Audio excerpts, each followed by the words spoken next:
لږ وخت مخکې په مادر علمي جامعه سیدنا صدیق اکبر تور وسک هغې کې یو طالب علم و، تقریبا 14 کاله مخکې راغلی و مدرسې ته، خو په سترګو باندې شمکور دی، په سترګو باندې ړوند دی، او اراده یې د دې خبرې کړې وه چې زما نه حافظ قرآن جوړ شي. نو په 3 کاله کې هغې نابینا طالب هغه حافظ جوړ شو، قرآن ورته الله رب العزت په یادو باندې نصیب کو، حالانکه په سترګو باندې ړوند دی. د هغې نه وروسته یې بیا اراده د دې خبرې وکړه چې زه به اوس علم کوم.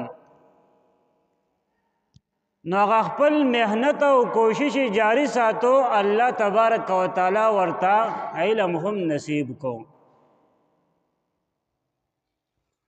او تقریبا د دې روجې نه مخکې د هغوی دستربندي وه او د بخاري شریف آخري حدیث خپله باندې ووي.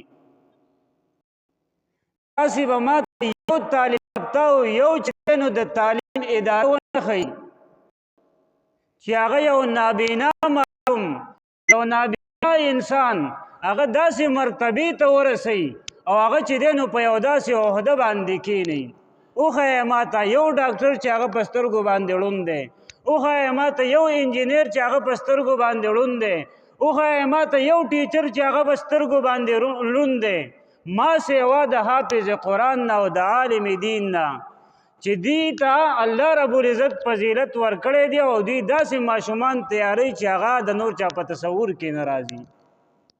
دا د قرآن معجزه ده، دا د قرآن برکت دی. الله رب العزت یو نابینا ماشوم ته نصیب کوي، الله رب العزت یو نابینا ماشوم چې دی نو هغه عالم جوړوي. او دا کړاو د چا دی؟ دا محنت ته چا دی؟ دا کړاو د علماء کرامو دی، دا کړاو د مدارسو دی.